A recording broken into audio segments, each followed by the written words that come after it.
Good morning to all of you. Last class में हमने discuss किया था प्लांटेशन के बारे में, लीनियर स्ट्रिप प्लांटेशन के बारे में हम बात कर रहे थे।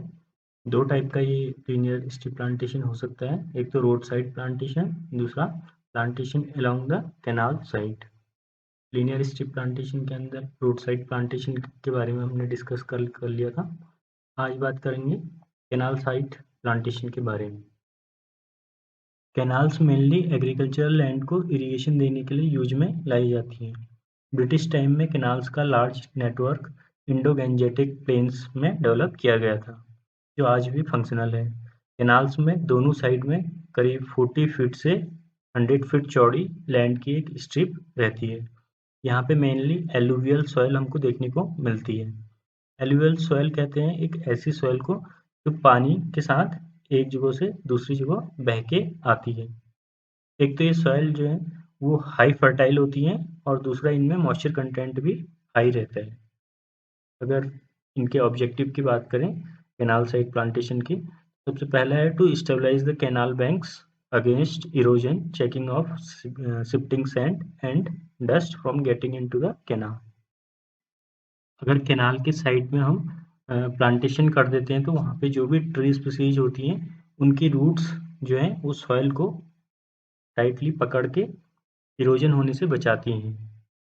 और जब वहाँ पे ट्री होते हैं तो इधर उधर की जो डस्ट है, सैंड है, वो उड़ के कैनाल के अंदर नहीं जा पाती, क्योंकि जो ट्री हैं वो इसको रोक देते हैं। सेकेंड है optimum utilisation of wasteland resource for production of forest products for local community. जो भी लोकल पीपल हैं आसपास रहते हैं इन कैनाल्स के, वो इस एरिया को अच्छी तरह से यूटिलाइज कर ले रहे हैं। जो भी उनकी नीड है, फ्यूल वुड, फॉडर, ये सब, या अगर फ्रूट ट्री लगा रखे हैं तो उससे फ्रूट का प्रोडक्शन भी वो लोग ले सकते हैं। नेक्स्ट है to check the water logging in the strips and adjoining fields by planting fast growing species having high transpiration rate. ऐसी स्पीसीज को हम उस एरिया में प्लांट कर सकते हैं कैनाल्स के आसपास, क्योंकि कैनाल है तो उसमें से कभी कभी पानी का ओवरफ्लो भी हो सकता है। ओवरफ्लो पानी का होगा तो फिर वहाँ पे वाटर लॉगिंग की कंडीशन बन सकती है, मतलब वहाँ पे पानी पानी हो जाएगा। तो हम ऐसी स्पीसीज वहाँ पे लगा सकते हैं जिनका हाई ट्रांसपिरेशन रेट होगा। ट्रांसपिरेशन हाई होगा तो जितना भी पानी जो नीचे सॉइल के ऊपर है, ये जो प्लांट्स होंगे या ट्री होंगे वो अपनी लीव्स से इसको ट्रांसपायर कर देंगे, ऊपर एटमॉस्फेयर में वो पानी चले जाएगा। इससे जो वाटर लॉगिंग कंडीशंस हैं वो इम्प्रूव वहाँ पे हो जाएंगी। और जो स्पीसीज हैं हम प्रीफर करते हैं कि वो फास्ट ग्रोइंग ट्री स्पीसीज हो, जैसे कि यूकलिप्टस है। इसके बाद नेक्स्ट ऑब्जेक्टिव है to provide shelter belts in the desert area. Desert area में क्या होता है, बहुत तेज विंड चलती है जिससे कि जो सैंड है वो उड़ के हमारे जो भी कैनाल्स है या फिर एग्रीकल्चरल फील्ड है वहाँ पे आ जाती है। तो वहाँ पे हम एक शेल्टर बेल्ट्स बना सकते हैं। शेल्टर बेल्ट मेनली ट्री की एक रो ऑफ लाइन होती है जो कि विंड से प्रोटेक्शन देने का काम करती है। तो ऐसी एरिया में हम कैनाल्स के आसपास अगर ट्री को प्लांट कर देते हैं तो वो एज ए शेल्टर बेल्ट का काम करते हैं। तो विंड से भी प्रोटेक्शन मिल जाती है और जो शिफ्टिंग सैंड होती है, सैंड ड्यून बोलते हैं जिसको, उससे भी प्रोटेक्शन मिल जाती है। नेक्स्ट है to improve the environment of the area.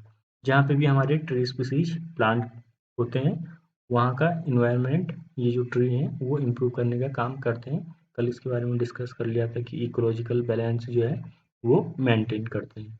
जो भी एटमॉस्फेयर से कार्बन सिक्वेस्ट्रेशन है, ये कार्बन बायोमास के फॉर्म में एब्जॉर्ब कर लेते हैं और स्टोर करके रखते हैं। इसके साथ साथ सॉइल का जो इन्वायरमेंट है उसको भी इम्प्रूव करते हैं।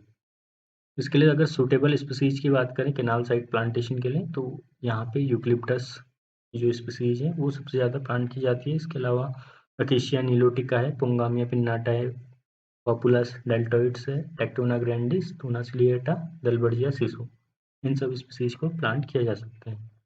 इसके बाद नेक्स्ट टाइप का जो प्लांटेशन है वो है एग्रोफॉरेस्ट्री प्लांटेशन।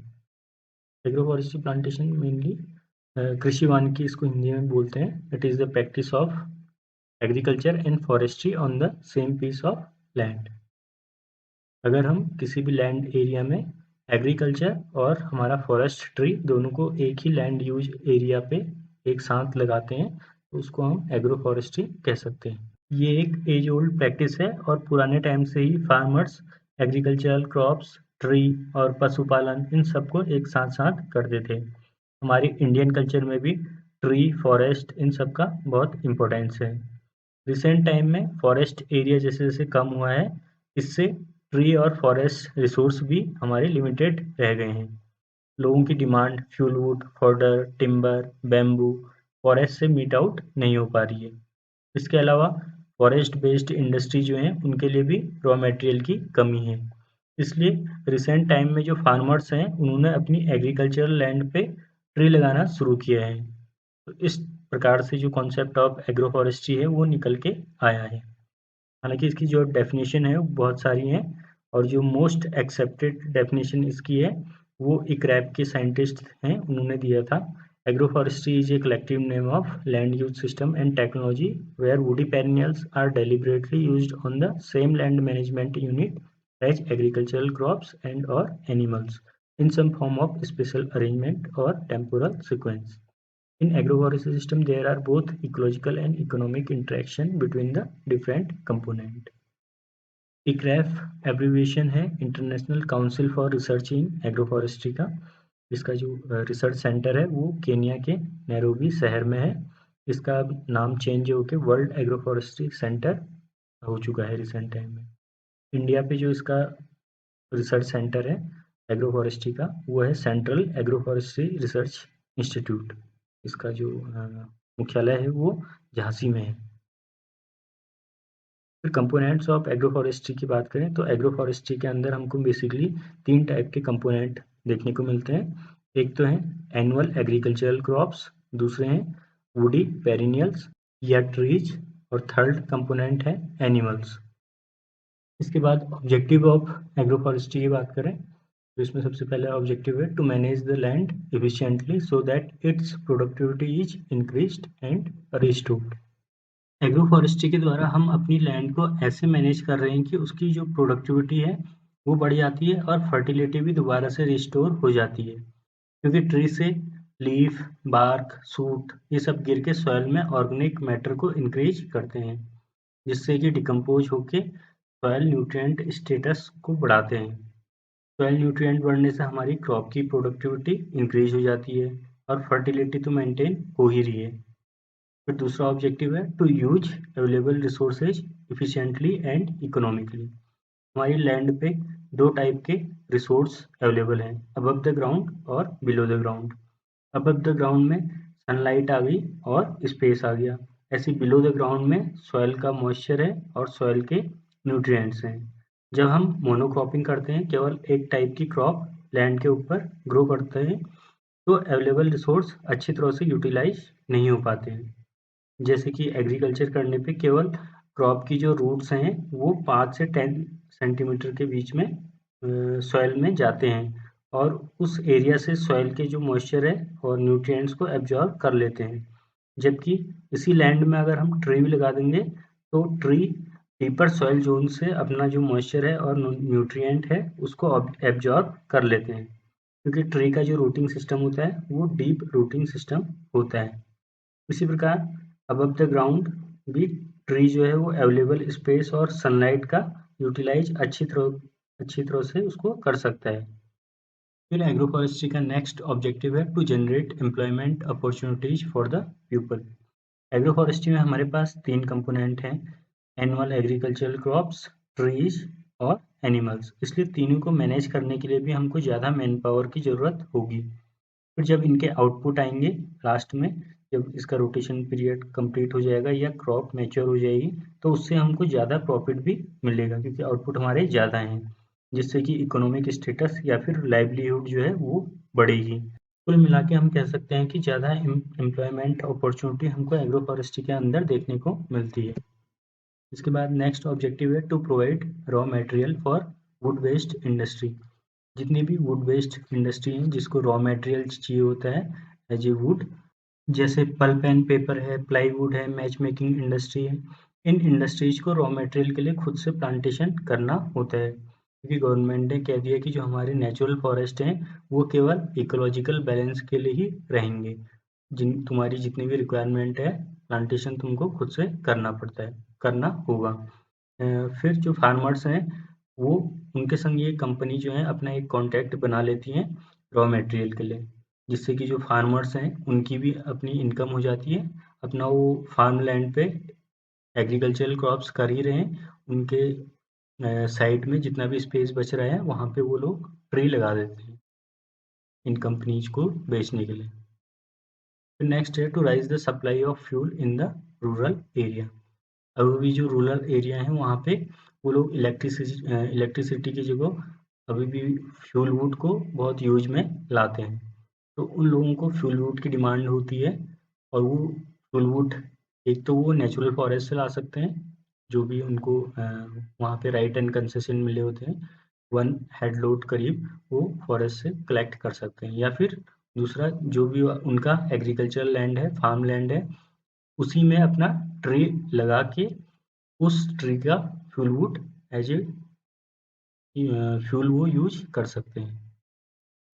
नेक्स्ट है agro forestry aims to raise the supply for small timber used by villagers for agricultural implements, house construction. जो भी फार्मर्स या विलेजर्स की नीड होती है उनके डेली लाइफ में, जैसे कि उनको एग्रीकल्चरल इम्प्लीमेंट के लिए वुड की रिक्वायरमेंट होती है, अपना घर बनाने के लिए कुछ अगर टिम्बर की ज़रूरत है तो वो फॉरेस्ट में न जाके अपने ही जो भी उनका फार्म लैंड है वहाँ पे जो भी उनके ट्री स्पीसीज हैं उससे टिम्बर ले सकते हैं। तो इस तरीके से जो भी फॉरेस्ट है उस पे ये प्रेशर जो होता है वो कम हो जाता है। One of the main objective of agroforestry is to raise the production of food crop. बढ़ती हुई पॉपुलेशन को सस्टेन करने के लिए भी फूड की रिक्वायरमेंट है, क्योंकि एग्रीकल्चर के लिए हम फॉरेस्ट को रिमूव नहीं कर सकते हैं। इसलिए सॉल्यूशन है एग्रोफॉरेस्ट्री। एग्रोफॉरेस्ट्री में अगर right combination of tree crop लिया जाए तो दोनों कंपोनेंट एक दूसरे को कॉम्प्लीमेंट करेंगे, जिससे कि जो एग्रीकल्चर प्रोडक्शन है वो इंक्रीज किया जा सकता है। इसके बाद नेक्स्ट ऑब्जेक्टिव है agroforestry programme help in obtaining an ecological balance. Agroforestry के इम्पोर्टेंट कंपोनेंट हैं ट्री। हमको पता है ट्री लगाने से इकोलॉजिकल बैलेंस मेंटेन होता है, क्योंकि ट्री जो है वो फोटोसिंथेसिस करते हैं और इसके द्वारा एटमॉस्फेयर की कार्बन ट्री बायोमास में आ जाती है, जिसको कार्बन सिक्वेस्ट्रेशन कहते हैं। और इनसे पॉल्यूशन कम होता है, सॉइल की फर्टिलिटी बढ़ती है, सॉइल इरोजन कम होता है। In this way we can achieve the ecological balance. Next objective है supply of water for the livestock population. Agroforestry के अंदर तीसरे कंपोनेंट होते हैं लाइव स्टॉक। इनको खिलाने के लिए भी हमको फॉडर की रिक्वायरमेंट होती है। ये फॉडर हम एग्रोफॉरेस्ट्री के ट्री से ले सकते हैं। हमको ऐसे फॉडर ट्री फार्म लैंड पे प्लांट करने होंगे जिनकी फॉडर वैल्यू हाई होगी, फॉडर क्वालिटी अच्छी होगी, उसका फॉडर पैलेटेबल होना चाहिए, डाइजेस्टिव होना चाहिए, उसमें गुड प्रोटीन, गुड फाइबर ये सब भी होने चाहिए, जिससे कि जो एनिमल का प्रोडक्शन है, जो मिल्क प्रोडक्शन है वो भी हमारा इंक्रीज हो पाए। फिर लास्ट ऑब्जेक्टिव है preservation of humidity in cultivable lands and check soil erosion. जब एग्रीकल्चरल लैंड से एग्रीकल्चरल क्रॉप्स काट ली जाती हैं और वहाँ पे वेजिटेशन ना होने की वजह से सॉइल से वाटर का इवेपोरेशन होना स्टार्ट हो जाता है, जिससे उस एरिया की ह्यूमिडिटी जो है वो कम हो जाती है। एग्रोफॉरेस्ट्री में ट्री अपने क्राउन से लैंड एरिया को कवर करके रखते हैं, जिससे वहाँ पे एक माइक्रो क्लाइमेट बन जाता है और उस एरिया में ह्यूमिडिटी जो है वो बनी रहती है। ट्री की रूट्स सॉइल से इरोजन को रोकते हैं, रूट्स सॉइल पार्टिकल को बाइंड करके रखते हैं, जिससे कि वाटर और विंड इरोजन कम होता है। ऐसे एरिया जहाँ पे बहुत ज़्यादा सूखा पड़ता है और कभी-कभी पूरा एग्रीकल्चर ड्रॉट के कारण बर्बाद हो जाते हैं, वहाँ पे भी उस साल एग्रोफॉरेस्ट्री के ट्री से टिम्बर बेच के इनकम ली जा सकती है, जिससे कि इनसिक्योरिटी हमारी कम होती है और स्टेबिलिटी बढ़ती है, क्योंकि डिपेंडेंसी एक ही टाइप के सिस्टम में ना होके हमारे पास ज़्यादा ऑप्शन एग्रोफॉरेस्ट्री के अंदर होते हैं। एग्रोफॉरेस्ट्री प्लांटेशन में 3-4 प्रैक्टिसेस मेनली देखने को मिलती हैं, जो हैं shifting cultivation, Taungya system, alley cropping, wind break and shelter belts. एक एक करके इनको देखते हैं। सबसे पहले है shifting cultivation. Shifting cultivation is the oldest system of cultivation of crop. It is also known as slash and burn, Sweden cultivation, झूमी, पूर्वा, दहिया, कोडो, इन सब नामों से भी शिफ्टिंग कल्टीवेशन को जाना जाता है। ये सिस्टम जो है वो रोटेशनल एग्रीकल्चर का एक फॉर्म है। जैसे एग्रीकल्चर में हम क्रॉप रोटेशन करते हैं, एक ही लैंड एरिया पे अलग अलग क्रॉप्स को चेंज करते रहते हैं, जबकि शिफ्टिंग कल्टीवेशन में टाइम के साथ क्रॉप चेंज करने की बजाय लैंड को एक प्लेस से दूसरे प्लेस में शिफ्ट किया जाता है।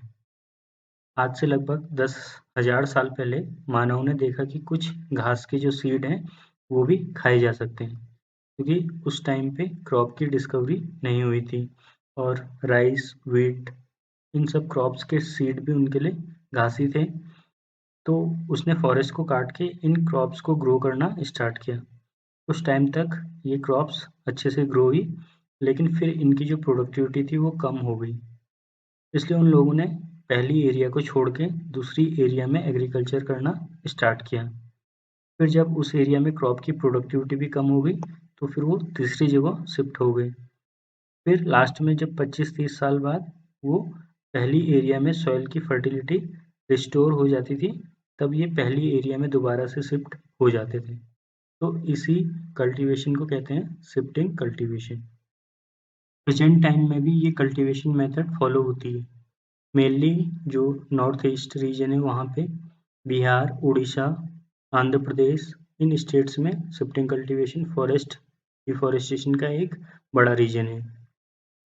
फैलो पीरियड शॉर्ट होने की वजह से प्रेजेंट टाइम में ये सिस्टम सस्टेनेबल नहीं है, क्योंकि पहले के टाइम पे फैलो पीरियड जो था वो 25 से 30 साल का होता था, जिसमें सॉइल की फर्टिलिटी मेंटेन हो जाती थी, रिस्टोर हो जाती थी। लेकिन अभी ये जो फैलो पीरियड है केवल 10 से 12 साल का रह गया है और लोग पहली वाली एरिया में कल्टीवेशन करने के लिए आ जाते हैं, जिससे सॉइल की फर्टिलिटी रिस्टोर नहीं हो पाती है।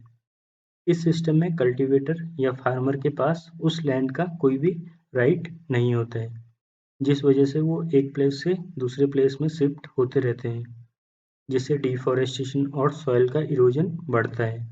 अभी कुछ गवर्नमेंट ने स्कीम्स निकाली हैं शिफ्टिंग कल्टीवेशन कंट्रोल करने के लिए, जिसमें इन कल्टीवेटर्स या फार्मर्स को लैंड के ऊपर कुछ राइट्स दे दिए जाते हैं और इनको एक ही प्लेस में परमानेंट कल्टीवेशन करने के लिए इनकरेज किया जाता है, जिससे कि जो शिफ्टिंग कल्टीवेशन के नेगेटिव इफेक्ट हैं उनको कम किया जा सके। तो आज क्लास यहीं पे एंड करते हैं। Thank you.